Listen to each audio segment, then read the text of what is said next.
नमस्कार बंधुरा आमी एआर एंड आपनारा देखছেন job career West Bengal YouTube channel. तो आजकेर এই ভিডিওটিতে আমি আপনাদেরকে জানাবো যে office of city civil court at Kolkata English ডিপার্টমেন্টের তরফ থেকে যে রিক্রুটমেন্ট নোটিশ পাবলিশ হয়েছে সেই সম্বন্ধে আজকে আপনাদেরকে জানাবো। তো তার আগে এখনও পর্যন্ত যারা জব ক্যারিয়ার ইউটিউব চ্যানেলটিকে সাবস্ক্রাইব করে রাখে না তারা যেন অবশ্যই চ্যানেলটিকে সাবস্ক্রাইব করে রাখে, কারণ এই ধরনের চাকরির বিজ্ঞপ্তি যাতে আপনারা প্রথম দেখতে পান। ওকে, এবং এর পরের নেক্সট ভিডিওতে আমি কিভাবে এই সিটি সিভিল কোর্টে যে কীভাবে অ্যাপ্লাই করছি সেই সম্পূর্ণ ভিডিওটি আমি আপলোড করব এই নেক্সট ভিডিওতেই। তো তার জন্য অবশ্যই চ্যানেলটিকে সাবস্ক্রাইব করে রাখবে এবং অ্যাপ্লাই করে দেবেন সিটি সিভিল কোর্টের রিক্রুটমেন্টের জন্য, ঠিক আছে। তো দেখুন এখানে বলা রয়েছে যে office of city civil court at Calcutta English ডিপার্টমেন্টের তরফ থেকে এই নোটিশটি পাবলিশ হয়েছে, যেখানে বলা রয়েছে যে বিভিন্ন ক্যাটাগরিজ অনুযায়ী স্টাফ রিক্রুটমেন্ট চলছে সিটি সিভিল কোর্ট অ্যাট ক্যালকাটাতে।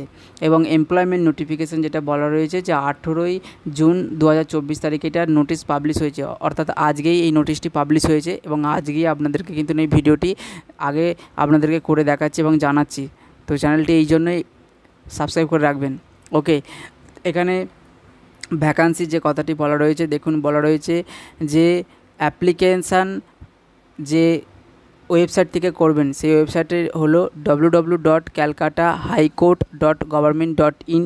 এই ওয়েবসাইট থেকেও করতে পারবেন, অথবা সিটি সিভিল কোর্ট calcutta.dcourt.government.in এই ওয়েবসাইট থেকেও করতে পারবেন। এই দুটো ওয়েবসাইট থেকে আপনারা ফর্ম ফিল আপটি করতে পারছেন, ঠিক আছে।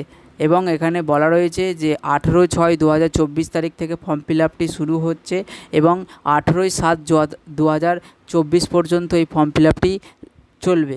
এবং এখানে ভ্যাকান্সি যে পোস্টের ওপর বলেছে সেগুলো হলো ইংলিশ স্টেনোগ্রাফার, যেটা একটি গ্রুপ বি পোস্ট, যেখানে ভ্যাকান্সি সংখ্যা 2টি, আনরিজার্ভ ক্ষেত্রে 1টি রয়েছে এবং ওবিসি বি ক্ষেত্রে 1টি রয়েছে।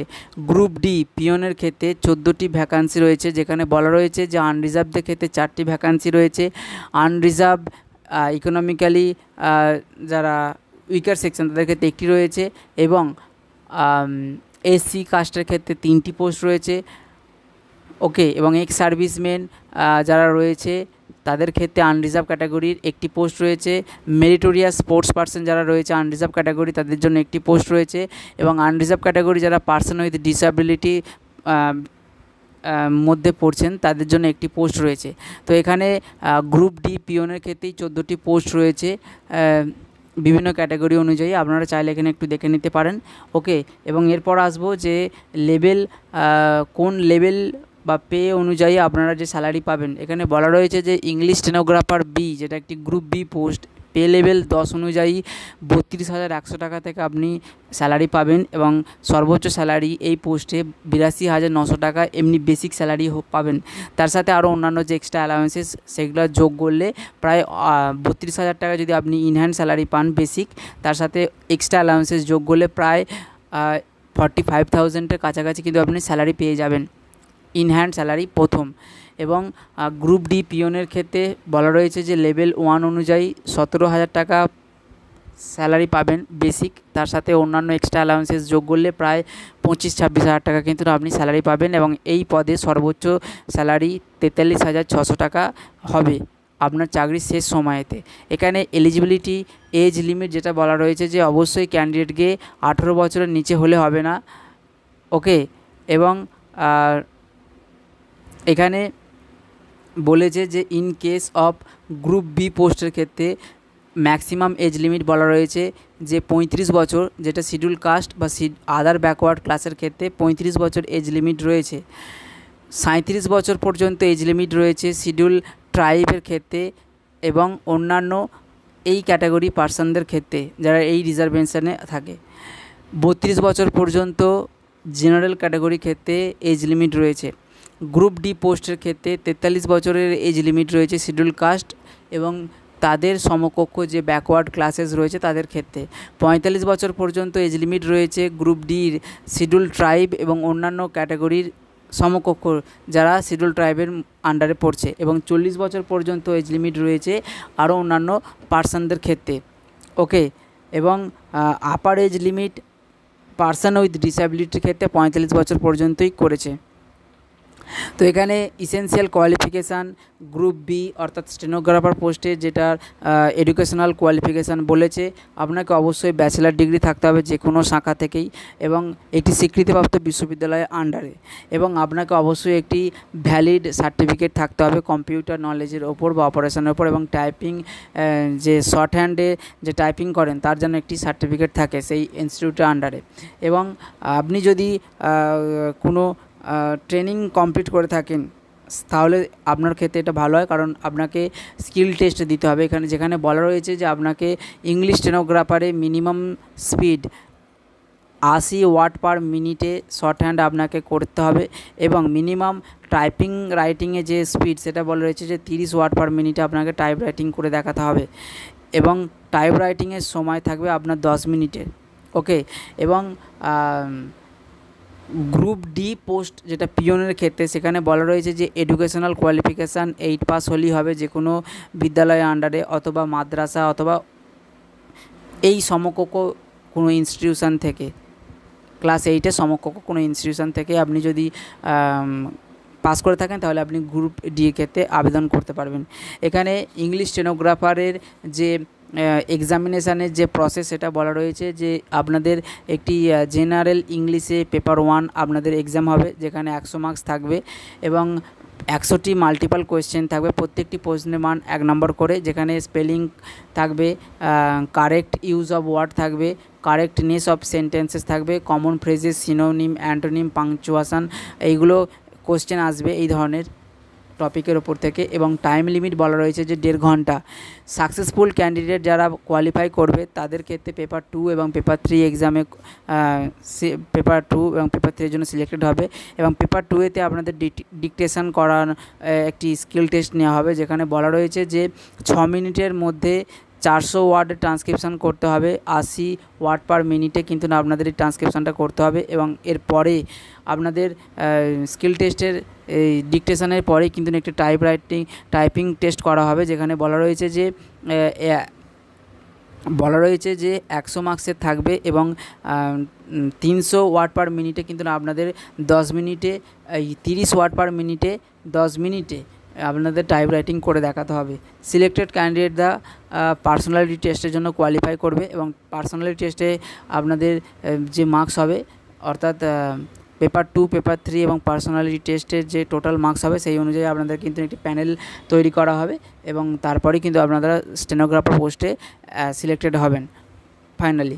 এরপর আসবো যে গ্রুপ ডি পিওনের ক্ষেত্রে 100 মার্কসের কোশ্চেন থাকবে, মোট প্রশ্ন থাকবে 50টি, একটি কোশ্চেনের মান 2 নম্বর করে। ওকে, এবং বলা রয়েছে যে কোশ্চেন যে টপিকের ওপর থেকে আসতে পারে, যেমন অ্যারিথমেটিক অর্থাৎ অঙ্কের, ইংলিশ, বেঙ্গলি এবং জেনারেল নলেজের ওপর থেকে কোশ্চেন আসবে, ভুল উত্তরের জন্য 1 নম্বর করে কাটা যাবে। ওকে, এবং পরীক্ষার সময়সীমা বলেছে 60 মিনিট, 1 ঘন্টার। ফাইনাল আপনার যে রিটেন এক্সামের রেজাল্ট আসবে যারা কোয়ালিফাই করবে তাদের পার্সোনালিটি টেস্ট বা ইন্টারভিউয়ের জন্য ডাকা হবে 1:5 রেশিওতে, এবং পার্সোনালিটি টেস্টে কোয়ালিফাই করার পরে কিন্তু আপনারা গ্রুপ ডি পিওন পোস্টে সিলেক্টেড হবেন। এরপর আসবো যে এই সিটি সিভিল কোর্টে রিক্রুটমেন্টে যে চলছে সেটা আমাদের ওয়েস্ট বেঙ্গল ছাড়াও অন্যান্য স্টেট থেকে আবেদন করতে পারবেন, তবে তাদের যে SC ST OBC economical weaker সেকশনের যে সার্টিফিকেট সেগুলো কিন্তু এখানে ভ্যালিড হবে না, অর্থাৎ তারা জেনারেল ক্যান্ডিডেট হিসাবেই কিন্তু মান্যতা পাবেন, কারণ এখানে যে SC ST OBCদের যে ফর্ম ফিল আপ ফিজে ছাড় দেওয়া রয়েছে, সেক্ষেত্রে আদার্স যে অন্যান্য স্টেট থেকে আবেদন করবেন সেক্ষেত্রে কিন্তু ফর্ম ফিল আপ চার্জে তারা কোনো সুবিধা পাবে না, বা অন্যরকম যে চাকরির ফেসিলিটি সেটা কিন্তু পাবে না SC ST OBC ক্যান্ডিডেট হিসাবে, তাদেরকে জেনারেল ক্যান্ডিডেট হিসাবেই কিন্তু সিলেক্টেড করা হবে। অর্থাৎ এখানে আপনারা যদি অন্য কোনো স্টেটে বিলং করে থাকেন তাহলে কিন্তু আবেদনটি করতে পারবেন। এখানে ফর্ম ফিল আপে কিন্তু আপনাদের যে কাস্ট সেটা কিন্তু অবশ্যই উল্লেখ করবেন, যে কোনো স্টেট থেকেই হোক না কেন। তবে আপনার যদি ফর্ম ফিল আপ করার পর যদি আপনি ক্লেম করেন যে আমি SC বা OBC ক্যান্ডিডেট, তাহলে কিন্তু কোনো রকম মান্যতা পাবেন না। তো আপনি যখনই ফর্ম ফিল আপ করবেন সেই সময়তে অবশ্যই আপনার কাস্টটা কিন্তু মেনশান করবেন, যে স্টেট থেকে বিলং করেন না কেন, ঠিক আছে। এরপর আসবো যে আরও ফর্ম ফিল আপ যে চার্জের কথা বা ফর্ম ফিল আপ ফিস কত রয়েছে সেগুলো আপনাদেরকে বলবো। যে ইংলিশ স্টেনোগ্রাফার পোস্টের ক্ষেত্রে আনরিজার্ভ ক্যাটাগরি অথবা যে এসসি ইকোনমিক্যালি উইকার সেকশান যারা আনরিজার্ভ ক্যাটাগরি আন্ডারেই পড়ছে তাদের ক্ষেত্রে 400 টাকা পর্যন্ত ফর্ম ফিল আপ ফিজ রয়েছে। এবং ওয়েস্ট বেঙ্গলে যারা এসসি ইকোনমিক্যালি উইকার সেকশান তাদের ক্ষেত্রে 350 টাকা ফর্ম ফিল আপ চার্জ রয়েছে ইংলিশ স্টেনোগ্রাফার পোস্টের ক্ষেত্রে। গ্রুপ ডি পিওনের ক্ষেত্রে আনরিজার্ভ এবং আনরিজার্ভ ক্যাটাগরির সমস্ত ক্যান্ডিডেটদের ক্ষেত্রে 250 টাকা ফর্ম ফিল আপ চার্জ রয়েছে এবং এসসি এবং ইকোনমিক্যাল উইকার সেকশনের ক্ষেত্রে 200 টাকা ফর্ম ফিল আপ চার্জ রয়েছে। এখানে আরও একটি উল্লেখ করব যে যারা এখনও পর্যন্ত গভর্নমেন্ট বা পাবলিক সেক্টরে ইতিমধ্যে কাজে যুক্ত হয়েছেন তারা যদি এই ফর্ম ফিল আপে আবেদন করেন এবং সিলেক্টেড হন, পরবর্তী সময় কিন্তু আপনাদেরকে নন অবজেকশান বা নো অবজেকশান যে সার্টিফিকেট সেটা কিন্তু আপনাদেরকে দিতে হবে সিলেক্টেড হওয়ার জন্য। এখানে পেমেন্টের যে প্রসিডিওর সম্পূর্ণ কিন্তু অনলাইন মোডেই কিন্তু আপনাদের অ্যাপ্লিকেশান করতে হচ্ছে এবং অনলাইন মোডেই কিন্তু আপনাদেরকে পেমেন্টটি করতে হবে। অনলাইন পেমেন্টে আপনারা ডেবিট কার্ড, ক্রেডিট কার্ড অথবা ইন্টারনেট ব্যাঙ্কিং অথবা ইউপিআইয়ের মাধ্যমে পেমেন্ট করতে পারেন এবং পেমেন্ট একবার করার পর কিন্তু কোনো রকম নট রিফান্ডেবল আপনাদেরকে কোনো রকম পেমেন্ট ফেরত পাবেন না। এবং একটি ক্যান্ডিডেট শুধুমাত্র একটি পোস্টের ক্ষেত্রে আবেদন করতে পারবেন। যদি একটি ক্যান্ডিডেট একের বেশি অধিক পোস্টের ক্ষেত্রে আবেদন করে সেক্ষেত্রে অ্যাপ্লিকেশানটি ক্যান্সেল হতে পারে। এখানে লাস্ট যে পোস্টে আবেদনটি করেছেন সেটা গ্রান্টেড হবে বা অ্যাকসেপ্টেড হবে কিনা সেই কথাটা এখানে উল্লেখ করা নেই। তো আমি আপনাদেরকে বলবো ভালোভাবেই যখন অ্যাপ্লাই করবেন একটি পোস্টে আবেদন করুন। আবেদন করার আগে ডিসাইড করুন যে কোন পোস্টে আবেদন করবেন এবং আবেদন করার পর কিন্তু কোনো রকম কিন্তু করা যাবে না যে ক্যান্সেল হবে কি না হবে না সেই বিষয়ে কিন্তু এখানে লেখা নেই। তো আপনারা যখনই আবেদন করবেন আগে ডিসাইড করে নেবেন যে স্টেনোগ্রাফার পোস্টে আবেদন করবেন না পিওন পোস্টে আবেদন করবেন। ওকে, এবং আপনাদের যে ডকুমেন্ট সাবমিট করবেন সেটা কিভাবে করবেন বা ডকুমেন্টের সাইজ কী রকম হওয়া প্রয়োজন সেগুলো সবই বলবো। তো ভিডিওটি আরও একটু ধৈর্য ধরে বসুন বা ধৈর্য ধরে দেখুন, কারণ এখানে অনেকটাই আপনাদেরকে ডেসক্রিপশান করে আপনাদেরকে বলছি পড়ে তো একটু টাইম লাগছে। তো এবং এখানে বলা রয়েছে যে অ্যাডমিট কার্ড যে এক্সামিনেশানে সেটা কিন্তু না আপনারা অফিসিয়াল ওয়েবসাইট থেকেই পাবেন এবং পরীক্ষার 2 সপ্তাহ আগেই কিন্তু না আপনাদেরকে ওই অ্যাডমিট কার্ডটা অফিসিয়াল ওয়েবসাইটে ডাউনলোড করার জন্য পেয়ে যাবেন। এবং আপনারা ওই অ্যাডমিট কার্ডটা ডাউনলোড করেই কিন্তু এক্সামিনেশান সেন্টারে যাবেন, না হলে কিন্তু এক্সামিনেশান সেন্টারে অ্যাডমিট কার্ড ছাড়া কোনো রকম আপনাদেরকে প্রবেশ করতে দেওয়া হবে না। এবং এক্সামিনেশানটা অ্যাটেন্ড করার জন্য কোনো রকম ট্রাভেল অ্যালাউন্সেস বা ডিয়ারনেস অ্যালাউন্সেস আপনাদেরকে দেওয়া হচ্ছে না, অর্থাৎ কোনো রকম কনসেশন থাকছে না পরীক্ষাটি দিতে যাওয়ার জন্য। এখানে ইনকেস যদি কোনো রকম অ্যাপ্লাই করার অসুবিধা হয় বা কোনো রকম বুঝতে অসুবিধা হয় এই নোটিফিকেশানে, তাহলে আপনারা এই যে লেখা রয়েছে city civil court recruit 2024@gmail.com এই জিমেল আইডিতে আপনারা মেসেজ করে জানাতে পারেন যে যেটা আপনাদের প্রবলেম সেটা মেসেজ করে জানাতে পারেন এই সিটি সিভিল কোর্ট রিক্রুট এই অফিসিয়াল জিমেল আইডিতে কিন্তু আপনারা জানাবেন।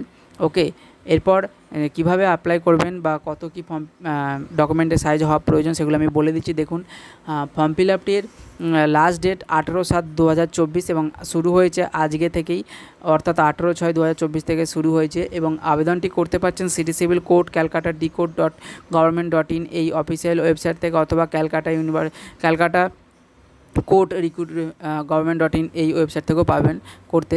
এবং একটি ক্যান্ডিডেট একটি পোস্টের ক্ষেত্রে আবেদন করতে পারবেন।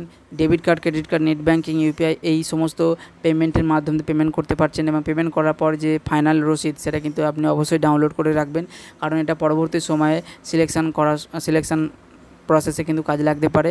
আপনি পরীক্ষাটি অ্যাটেন্ড করার জন্য কোনো রকম ট্রাভেল অ্যালাউন্সেস বা ডিয়ারনেস অ্যালাউন্সেস দিচ্ছে না, এটা সম্পূর্ণ এখানে বলা রয়েছে। এবং এখানে অ্যাডমিট কার্ডটা আপনারা যে অফিসিয়াল ওয়েবসাইট থেকে দেখতে পাবেন city civil court Calcutta decode.government.in এই ওয়েবসাইট থেকে কিন্তু ডাউনলোড করতে পারবেন আপনাদের অ্যাডমিট কার্ড।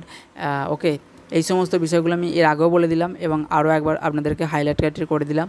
ফর্ম ফিল আপটি 2টি ধাপে সম্পন্ন করতে হচ্ছে। পার্ট 1-এ আপনাদেরকে বেসিক ইনফরমেশান দেওয়ার পর রেজিস্ট্রেশন হওয়ার পর আই অ্যাগ্রি অপশানে ক্লিক করে আপনাদের যে ফটো বা সিগনেচার সেটা আপলোড করতে হবে। ফটোর সাইজ এখানে মিনিমাম বলেছে 30 থেকে 50 কেবির মধ্যে থাকতে হবে এবং জেপিজি ফরম্যাটে থাকতে হবে। ওকে, জিপিজি এই যে ফরম্যাটটি, এবং সিগনেচারটা আপনাকে অবশ্যই 20 কেবির মধ্যে রাখতে হবে জেপিজি ফরম্যাটে এটাও। ওকে, এবং আপনি যদি পিক্সেলের যদি জানতে চান তাহলে এই যে জেপিজি ফরম্যাটটি করবেন সেই সময় 200x100 পিক্সেলে করে রাখবেন, তাহলে কিন্তু ইমেজটি ভালো কোয়ালিটি পাবেন, এখানে উল্লেখ করে দিয়েছে। এবং সিগনেচারটি যখন করবেন অবশ্যই আপনার ব্ল্যাক অথবা ব্লু কালিতে হলেই হবে, কিন্তু সাদা পেপারের ওপর সিগনেচারটি করবেন। এখানে বলা রয়েছে যে ডকুমেন্ট যেগুলো সাবমিট করবেন, যেমন proof of age certificate, graduation অথবা ক্লাস 8+ এর সার্টিফিকেট, মেরিটোরিয়াস স্পোর্টস পার্সনের যদি সার্টিফিকেট থেকে থাকে, বা পিডব্লিউডি ক্যান্ডিডেট যদি সার্টিফিকেট, আপনি যেটাই বিলং করেন না কেন সেই সমস্ত সার্টিফিকেট বা ডকুমেন্টগুলি অবশ্যই 100 কেবির মধ্যে থাকতে হবে এবং 1250x1750 এই পিক্সেলের আন্ডারে রাখলে তবে কিন্তু আপনার ছবির কোয়ালিটিটি ভালো হবে। এবং প্রত্যেকটি এই ডকুমেন্ট কিন্তু এই জেপিজি ফরম্যাটেই থাকতে হবে। ওকে, এবং যখন আপনি আপলোড করবেন সেই সময় আপলোড ফটোগ্রাফ বা সিগনেচার ডকুমেন্ট এরকম আলাদা আলাদা অপশান থাকবে, আলাদা আলাদা অপশানে ক্লিক করেই কিন্তু আপনার যে ফটো বা সিগনেচার বা যে ডকুমেন্ট সেগুলো কিন্তু আপলোড করবেন। কোনো রকম আপলোড ফটোগ্রাফের জায়গায় যদি ডকুমেন্ট আপলোড করেন সেখান থেকে কিন্তু পরবর্তী সময়ে আপনার ক্যান্ডিডেটটা কিন্তু ক্যান্সেল হতে পারে। ওকে, এবং পেমেন্ট করার পর যে রসিদ সেটা ফাইনাল রসিদটা অবশ্যই প্রিন্ট আউট করে রাখবেন, কারণ পরবর্তী সময় কিন্তু এটা কাজে লাগবে। এবং পেমেন্ট করার পর হয়তো আপনার কাছে মেসেজ না এলেও আপনার 72 ঘন্টার মধ্যে কিন্তু পেমেন্টটা সম্পূর্ণ হয়ে যাওয়ার কথা, যেটা এখানে বলা রয়েছে যে ব্যাংক সেই তথ্যটা 72 ঘন্টার মধ্যে আপনাকে অবশ্যই মেল করে বা মেসেজ করে আপনাদেরকে জানিয়ে দেবে। এবং 72 ঘন্টার পর আপনি একবার আপনার এই সিটি সিভিল কোর্টের রিক্রুটমেন্টের যে প্রোফাইল সেখানে গিয়ে লগ ইন করে আপনি ফর্ম ফিল আপের যে ফাইনাল যে সেটা কিন্তু কমপ্লিট করে প্রিন্ট আউট বার করে রাখবেন। ওকে, তো এইভাবে আপনি পার্ট 1 এবং পার্ট 2 অ্যাপ্লিকেশানটি কমপ্লিট করবেন। যদিও আমি এটা মুখে বললাম কীভাবে অ্যাপ্লাই করবেন, আমি নেক্সট ভিডিওতে কীভাবে সিটি সিভিল কোর্ট রিক্রুটমেন্টে সম্পূর্ণ অ্যাপ্লাই করছে আলাদা করে ভিডিও আমি তৈরি করব। তো এই ভিডিওটি যদি আপনাদের ভালো লেগে থাকে তাহলে অবশ্যই জব ক্যারিয়ার ইউটিউব চ্যানেলটিকে সাবস্ক্রাইব করে রাখবে, যাতে এই ধরনের চাকরি বিজ্ঞপ্তি আপনারা দেখতে পারেন। তো আমি এই চ্যানেলটি আপনাদের সহায়তার জন্যই করেছি, এবং চ্যানেলটি গ্রোথের জন্য বা সহজে আপনারা খুঁজতে পারার জন্য আমি চ্যানেলটি একটু আপডেট করে job career West Bengal new name করে আমি করেছি। তো আপনারা চাইলে কিন্তু জব ক্যারিয়ার ওয়েস্ট বেঙ্গল নামে সার্চ করে চ্যানেলটিকে সাবস্ক্রাইব করে রাখবেন, যাতে এই ধরনের চাকরি বিজ্ঞপ্তি আপনারা প্রথম দেখতে পান। ভিডিওটি দেখার জন্য ধন্যবাদ বন্ধুরা, দেখা হচ্ছে নেক্সট ভিডিওতে।